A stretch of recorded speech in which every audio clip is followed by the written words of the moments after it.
Bismillahirrahmanirrahim. Assalamu alaikum to all of you. Good morning, good evening, and good afternoon from my side. A very warm welcome from Pakistan. This is Huma Shah, and you all know me very well. Thank you so much for joining us. Today is now the opening ceremony. Achha, one more thing I'm going to describe that we are not giving all the participants and all the people the link of the Zoom, because whatever the scholar will going to present their idea will go live, and the people and the members of GTA will follow live, definitely. Okay, so there is no need to give the Zoom link to all of you. Thank you so much. Okay, so moving on. Today is the opening ceremony of the most awaited program from its being a year. We are following from the last year, the Think Like a Scholar program, Ideas Forum. And all these scholars are most welcome in Global China Academy. By starting this program, I'm going to discuss something at the first point, then we will start the program definitely. That this program, the scholar program, basically is itself an idea. The whole program is dependent on idea. What is idea? You people have millions and billions of ideas in your minds that generates on the daily basis, obviously. Sometimes we think about the person, sometimes we think about our work, our tasks, and different things.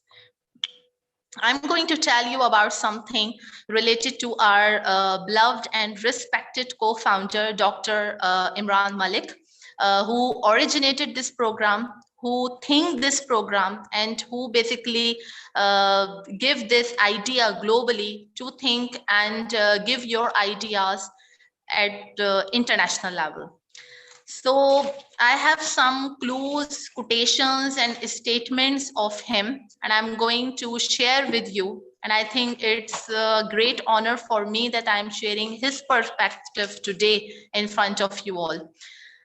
That the difference between your success and failure is just depend on one idea. What the idea comes in your mind, you will go with that, that okay, this is the idea which clicks in my mind, so I will go with this, I will not go with this. So the talk with your team about the importance of the ideas and the reward whatever they will share to others. These are the lines I am sharing you on behalf of Mr. Imran Malik, the beloved and respected co-founder of Global Trainer Academy, which he is no longer with us, unfortunately, but I have all of his data regarding this scholar program. What he talked about the leader, that the qualities of the leader must have, the leader should be honest, delegate, good in communication, as well as the best of his or her best in confidence. And on the top of the list, the leader should be positive. You should keep your team motivated towards your continuous success, because he always believed that the success of the academy, the success of the organization is only because of the teamwork.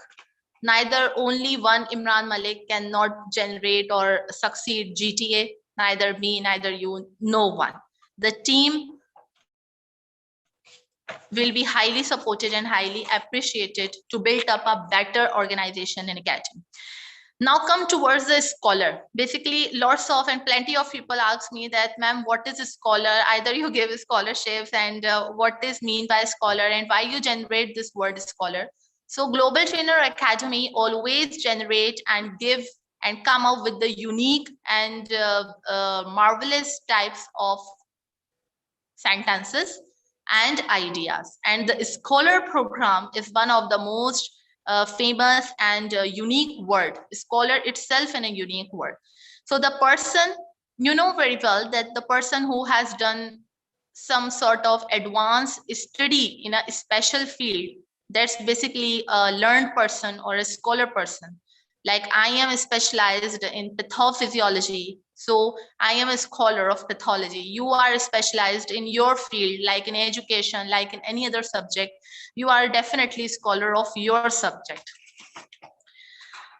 So basically, to recapitulate, I would like, I am not going to take them too long, but yes, the ideas can be the mental representation image of someone or any object. So let's see who will give the idea or the mental representation or the mental imagination of our selected topic, what our scholars has decided to come up with their topics. So recapitulate, I would like to add the statement of Sir Imran, what he did and talked to me, and I written on my paper, that creativity and idea generation can be contagious. Once you open the door to the new ideas, the people will build on to continue to keep up their continuity of success to flow. We need innovative ideas to keep growing, adapting, and moving in the direction of vision. And of course, you know that the vision is in your heart, and we should analyze ourselves internally so we can work hard and promote our organizations and show our skills globally in front of camera. Even sitting in front of a camera itself and a confidence, by the way. Thank you so very much for listening us and for listening and understanding Mr. Imran Malik's perspective. Now I'm going to start a program. So today is the first day of scholar program. And today we have the 3 scholars from of our executive board members committee, which is Ms. Shafak from Azerbaijan, Mr. Joel from Philippines, and Ma'am Patricia from Zimbabwe. So first of all, I would like to invite my beloved and respected Mr. Joel from Philippines to please present his idea of the topic of global environmental problem, which is basically a huge problem. And definitely we are going to take the sum of and some topic and benefits of from his idea. So welcome, Mr. Joel. Good evening, and please continue. Hello, everyone. Am I audible? Can you hear me? Yes, completely. Thank you so much. It is my privilege and honor to be part of Global Trainer Academy, the GTEA. It is an ecstatic feeling to be connected with the different leaders around the world, different educators around the world. And making the world better for the next generation is necessary as of today. We have a lot of problems that we are encountering. Just like, for example, for now, we are encountering global pandemic, which is a very a serious problem that we are facing right now, and a lot of problems that makes us motivate to make an idea, to think and to change our mindset to solve that problem, and that is a good action in our part as a leader and as educator. And in this problem, we are responsible and accountable in any solutions that we think, and we bring out the idea of giving this solution into this problem. And before anything else, I would like to share that I am one of the members or the president of an organization here in the Philippines who give importance to environment. I am part of the first social civic organization which help the environment to be clean, which help the humanity to strive more and give themselves the opportunity to solve the problem. Start from themselves and of course to the nation and of course to the world.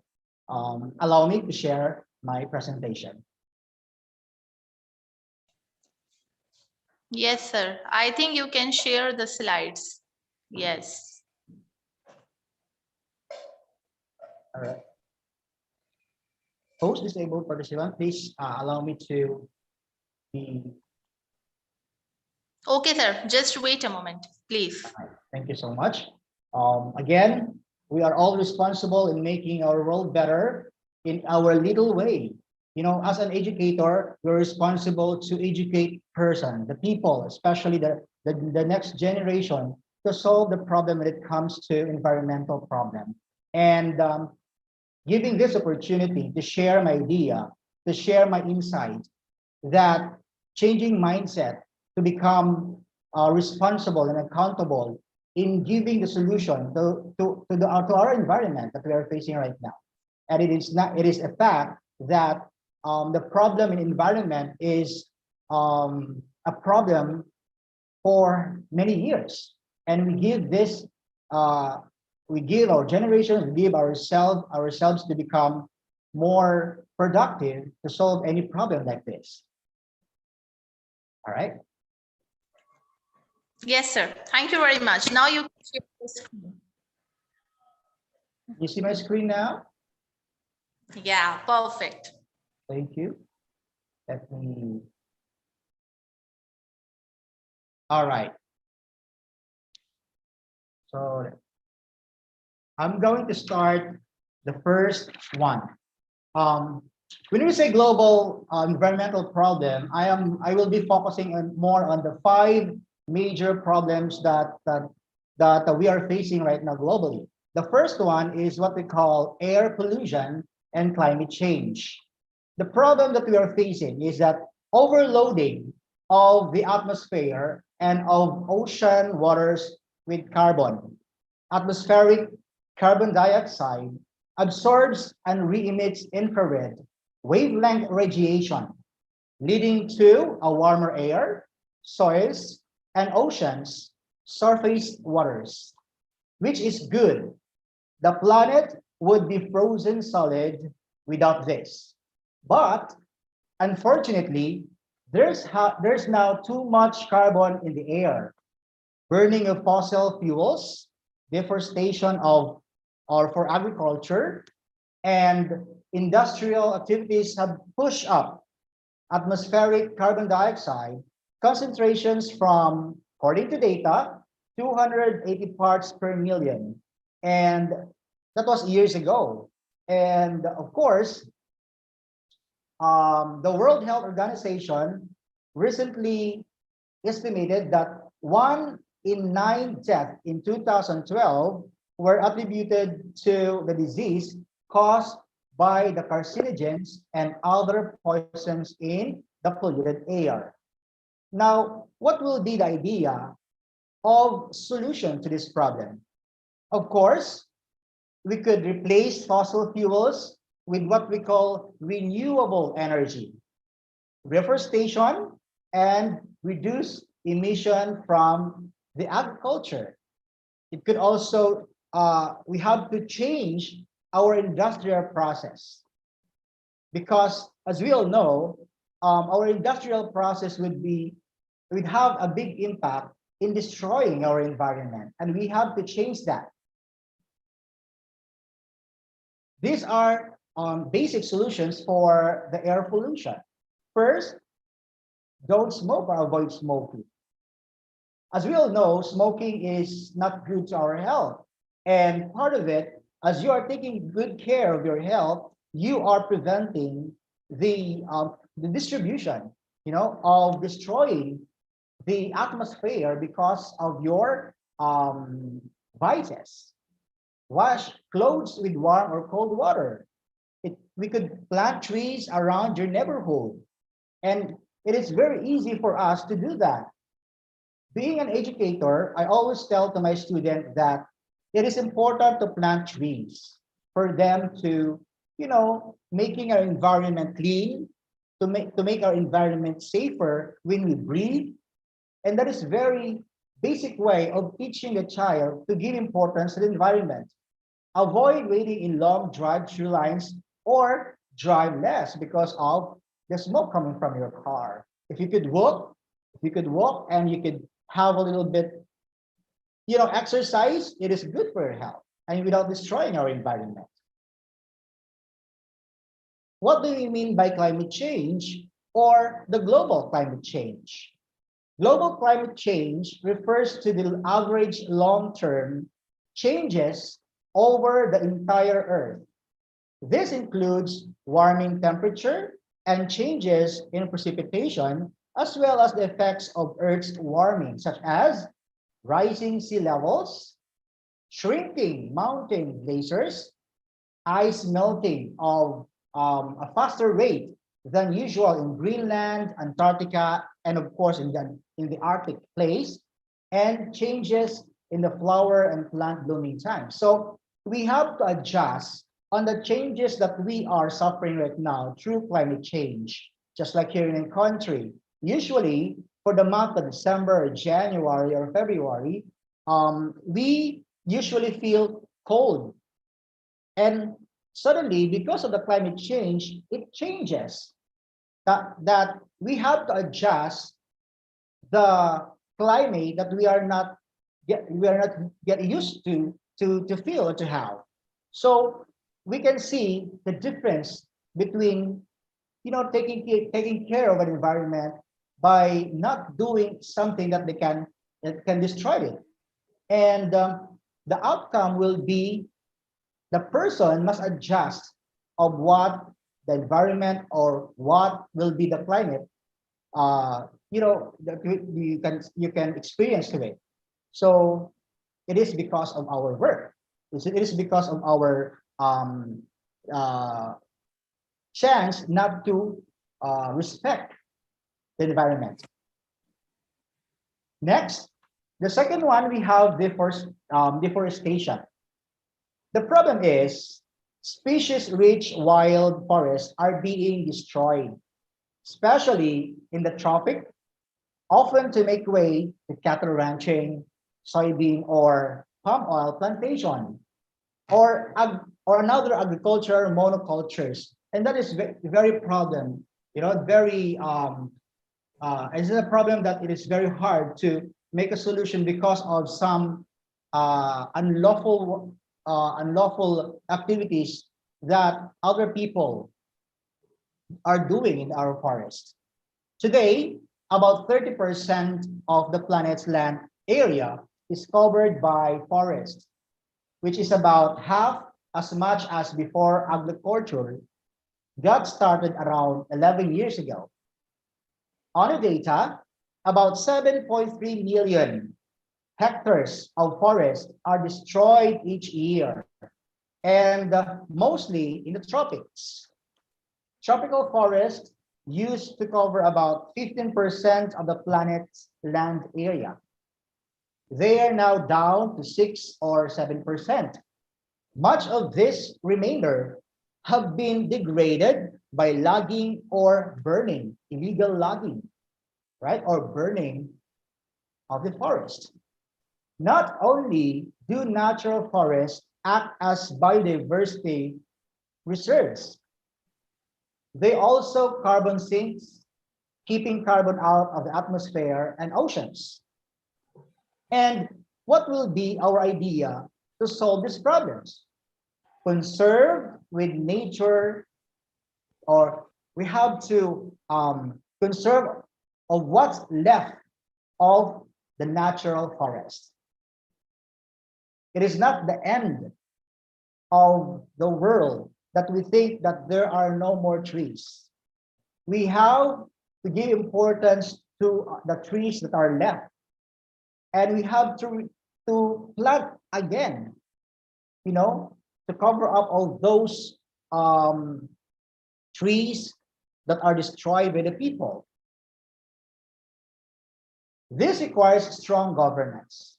So the leaders of all nations should have a greater law in protecting our environment, especially our forests, especially the trees. That some of the person who live there usually make a business. They tend to burn some woods for them to have, for them to have a charcoal or sell it to sell it to other people. That is unlawful. And many tropical countries are still developing. with increasing population and even rule of law and widespread cronyism or the concerning with the authority. So given us a chance to lead a certain nation that give importance to the environment is very, it is, as I believe, nature is a gift of our creator that we have to protect and conserve it with passion of, not to destroy it, and we are all responsible to it. Next, the effects of deforestation: droughts, wildfires, increase in temperature, the animal death, and or extension or vegetation and resource loss. And these effects or this scenario may affect the generations, the young generations who really, have the chance to see the beautiful of the nature. Number three, species extinction. The problem is on land, wild animals are being hunted to extinction for bushmeat or ivory or medicinal purposes. At sea, huge industrial fishing boats equipped with bottom trolling or persins nets clean out entire fish population, even though we have the fingerlings, they're intended to caught the fingerlings and small fish, that they should not do that. And the loss and destruction of habitat are also the major factors contributing to the wave of extinction. The use of dynamite or the use of bomb in fishing, and that is prohibited by law. And as a normal people or normal person, we have to do something about that. We should not tolerate those kind of action that are that destroying our land, our body of water, because the future of the generation at stake. Not only to species inherently deserve to exist, they also provide products and services essential to human survival.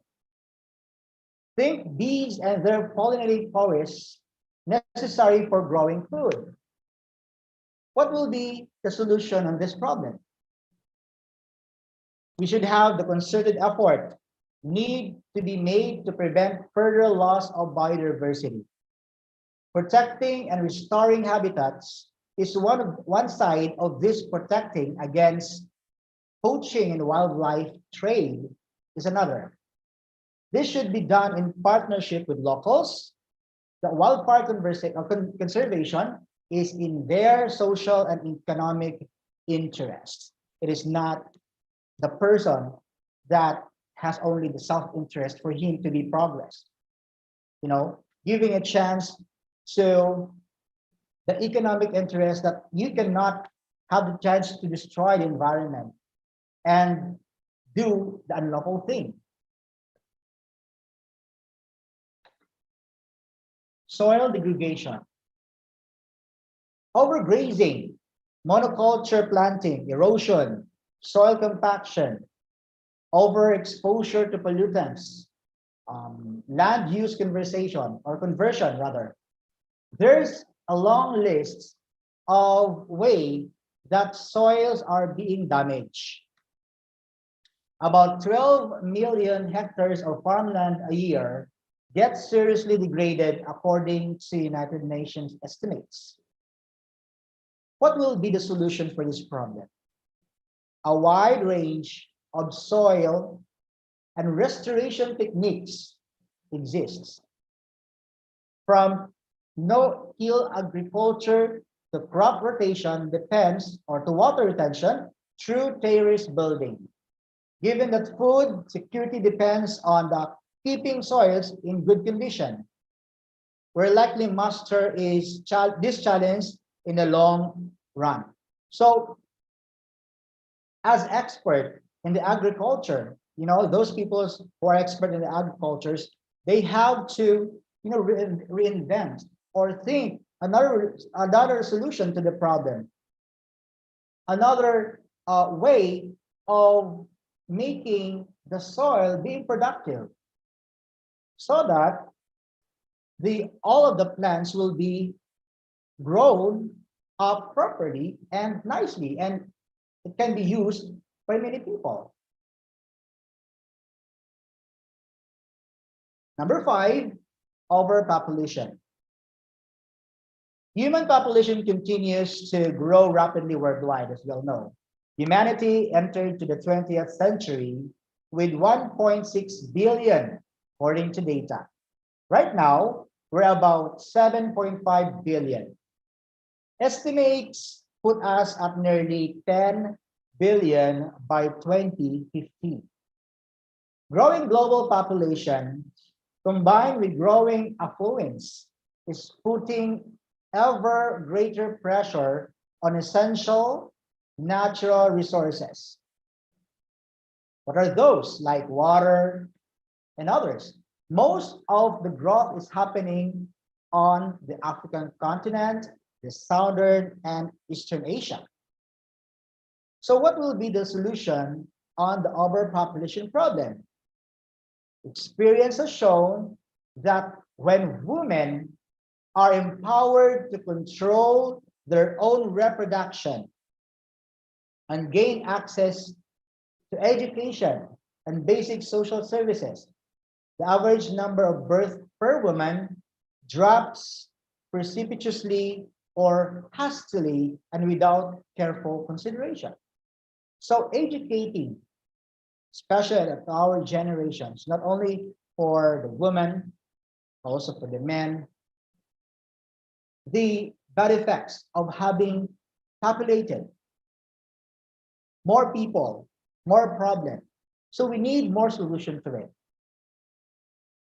Done right, network aid system could bring women out of extreme poverty, even in the countries where state level governance remains abysmal or extremely bad.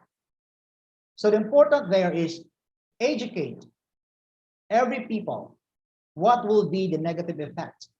They should have a good and accountable parenting, because so that we can avoid, poverty or having difficult in their life, because some families have a lot of children, and the affected ones are the children who doesn't go who didn't have the opportunity to go to school and give a nutrients, a good health for them, and they are suffering, not just by the parents.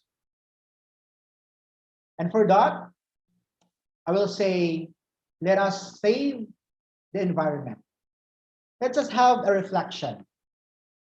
We as individual has a responsibility, and we are having accountability in order for us to save our earth. Let's unite each other to provide what is necessary for our environment. A simple way, a simple contribution for our environment to become healthy, to become safe, because this is a gift of our Creator. And this would be our legacy to the next generation to come, giving them a safe world, giving them a safe place to live. And that would be a great legacy for us and for our future generation. Let's unite each other. Let's hold our hands together, not tomorrow, not later, but today. The least that I could do as an educator is to educate the people how important our environment is, how important of sharing your life to improve and to give solution to the global environmental problems that we are suffering right now. Thank you very much. I'm Dr. Joel Fontanilla from the Philippines. Wow, this is really an amazing, and that's actually the professionalism and the scholar idea. Thank you so much for giving such a unique and marvelous ideas on the topic of global environmental problems. And the result will be when we definitely and when we sure going to implement on all these ideas, so we can come up with all these solutions. Thank you so much, Mr. Joel. I'm very glad to have you on our platform and looking forward to see you soon again. Thank you so much. Thank you. Okay, so let's move towards our next scholar from Azerbaijan, Ms. Shafak. Are you here, dear? Good evening. How are you? Thank you, ma'am. Thank you very much. And Ms. Shafak from Azerbaijan, she is also a board member of our Global Trainer Academy, and she is going to present her idea on young youth, young talent, and the techniques to build up a better person. So this will gonna some sort of informative as well as fun as well. Thank you so much, Ma'am Shafak. Please continue. Thank you. Hello, good luck every time. I greet everyone here. It is very nice for me to be among you. I join from Azerbaijan. My name is Shafak Eyderli. I am a history teacher. I want to share with you my thoughts on young talent, ways to cultivate a better person. The 21st century is a time of technology. Today, the whole world is enslaved to technological equipment. This leads to a direct in people's warm attitudes towards each other. The students is like a boat floating on the sea without shore. We have to show them the right direction. We have to approach each student individually. We must first discover them ourselves, understand what they are capable of. Then we have to show the student the way to find himself. I am a history teacher. Not all students can love and learn my subject equally. Every student has a potential and a field of interest. We teachers should treat them accordingly. There are several groups of students in the class. Excellent, average, weak students, and I divide them by myself. A student which poor reading cannot master the lesson, and I ask him to draw a tambourine of cobblestone rock paintings from our lesson on historical monuments of Azerbaijan. Which is our lesson today. In this way, I direct the student to do what he loves and to agree knowledge ability as specific as a subject of the lesson. Another example, this student has no interest in science, but plays the saz. An ancient musical instrument of Azerbaijan. I asked him to study and play our ancient national music. The student both adapts to the lesson and does what he or she loves. One of the students engaged in sports. He has won many medals. He has no interest in history. I asked him to study the methods of warfare used in the ancient Azerbaijani wars. The students investigate. By doing so, I achieve my desire. The student studies and learns and develop the students' favorite files. The teacher must be a guide. By exploring the study's personal qualities, we make him more vulnerable to society, not by teaching him something compulsive. The student must reach to situation in his own brain. He must think, comprehend, and interfere with his own thoughts. This form his free thinking, encourages him to think, develop his brain, make free decisions, present and discuss his ideas. And this is how we help the student to find himself. Let him explain himself. The student will understand what he is able to do more and more perfectly.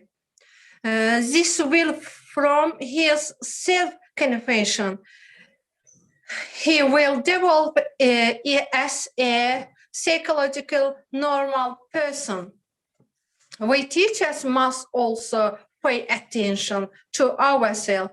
We must to be honest, dignified, and loyal, because students also examine us in their brains. We knowledgeably reflect our personal qualities on students.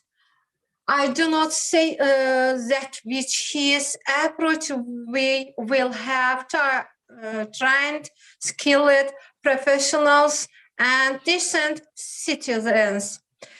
Every young person is our future, and we are the only ones who can build our future. Thank you very much for your attention. Thank you very, very much. Mrs. Hong. Yes. Wow, wonderful. Your idea is very generated and very helpful for the young talented persons and especially for the students. So I highly appreciate. Thank you so much, Ms. Shafaq, for joining us and your precious time to us. Thank you so much. And I'm looking forward to see you in the award ceremony as well. Thanks a lot. Thank you. Okay, so moving towards our last but not the least, she is so kind and humble, our respected and honorable guest speaker as well, Ma'am Patricia from Zimbabwe. She is also an executive board member of Global Trainer Academy. Ma'am, can you hear me?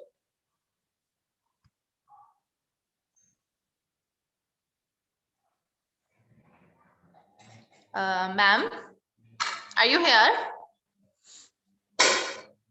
Patricia from Zimbabwe. Ma'am, please unmute yourself. Hello. Thank you so much. My internet today is worrying. We have got a problem with our internet. Thank you so much for giving me this opportunity. I hope you can hear me.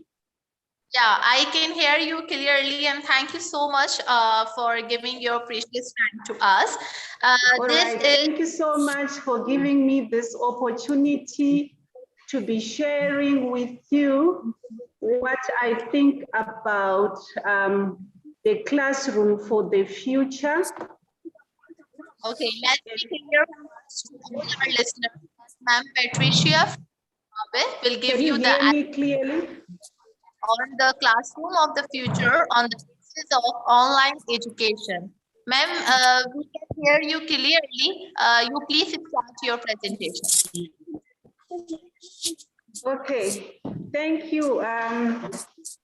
I was just thinking, and because our education is changing its course, our education is transforming because of what we have experienced due to COVID-19, what we have experienced in 2020. Like everyone knows that most of our children were lagging behind because they couldn't access education. So I thought that our classroom for the future is that classroom that makes sure that everyone can afford to have lessons, can afford to have access to education. And I was thinking that for us to do that, the only way we can do it, yes, we are doing online lessons, but we have to go beyond that. We have to look at different communication platforms. We are looking at the intranet. Children are able to access lessons, whether they are at home, whether they are at school. And then also they are there to change our learning spaces so that our physical spaces can become student-centered. We are looking here at a situation whereby we are transforming our classrooms into digital hubs where there is internet access. I am looking at a situation whereby all governments should be able to supply internet services to people, students who are far away, even in the remote areas, through use of internet cafes. One internet cafe per district can be enough for our children to access online education. If it is a problem of electricity, I'm looking at a situation where a school can be powered through use of solar panels, even there in the remote areas. And gone are the days whereby we are using traditional methods of teaching, and the chalkboard use should be extinct by now, and we should be using interactive chalkboard, making use of interactive displays. If you look at the children who are in front of you, that's a digital hub that any school can afford to come up with, even if it means that the children are rotating each and every time, going into that digital hub to go and do their lessons. We want to make our lessons more diverse, and our lessons should cater for different children's learning requirements and preferences. And then we should move away from a one-size-fits-all approach to education, and then move on to different types of use of the internet. And then if we look at that next slide, here we are looking at virtual and augmented reality, whereby we are using augmentation in the class.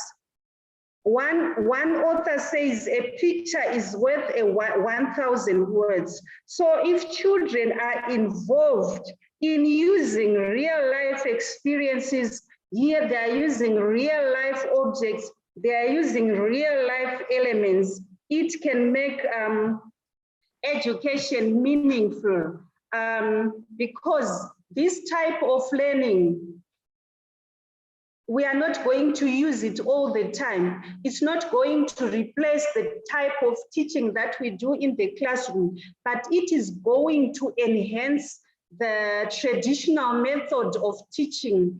And then here we are bringing our lessons to life, and then it also makes use of, there's recreation of computer lessons on a mobile device. Children can just take a mobile device and scan a textbook, even at home. They can be able to scan a textbook. The moment they scan the link that is there in the textbook, all the material is availed to them. Suppose there is a link about uses of water. They scan on that link of uses of water, even if they're at home. And then it avails all the material that is needed by that child at that grade. So it means that we are going paperless. We are not going to use so many books. We are just going to use they just scan the book, and then they bring a real life into their learning situations through use of a mobile phone, just a mobile phone. This means that there is less work for the teacher. There is the parents cannot buy so many books. They can just buy 4 books, 1 science book, 1, because they are just scanning those links and then they are getting all the material. They do not even have to have the teacher there. There are videos. You can scan a link of a video which explains to a child the topic that she or he is going to learn. So the child will watch the video, virtual reality, and then the child can then read the material. So this is a very advanced stage. It's not going to maybe replace whatever we are having, but we want to enhance our learning so that it becomes engaging, and children, it is a very interactive because they are doing it in the comfort of their own homes, or they are doing it at school. The teacher is just there to facilitate and to guide them. So it promotes interactive experience in an enhancing way. And then it's also, a teacher can then also make use of augmented reality sheets, which she can also embed in the textbooks, and the children can now do their work there at home. Then besides this, it also increases enthusiasm, there's motivation, because you know the Gen Z children that we are having, they want to use technology for their learning. So it will help to enhance their learning. It increases their retention level, also is more because they are directly interacting with their materials in a fun way. So this is the method that I thought that if we can use to enhance our learning, then besides that, obviously, use of intranet can be used in the schools, even when the children are at home, the parents or them, they can be able to use, if the school uses those communication platforms, all the information is sent home, and the parents can be able to access about the events that are happening at school. Nowadays, you know, we have got Worklet, we've got Bansi, children can send their work through those platforms. So it's an easier way, even if they're on lockdown, they can make use of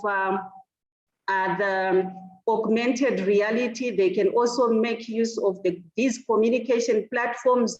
Also, children, by interacting with the environment, they can also come up with their own applications that can also be used in education.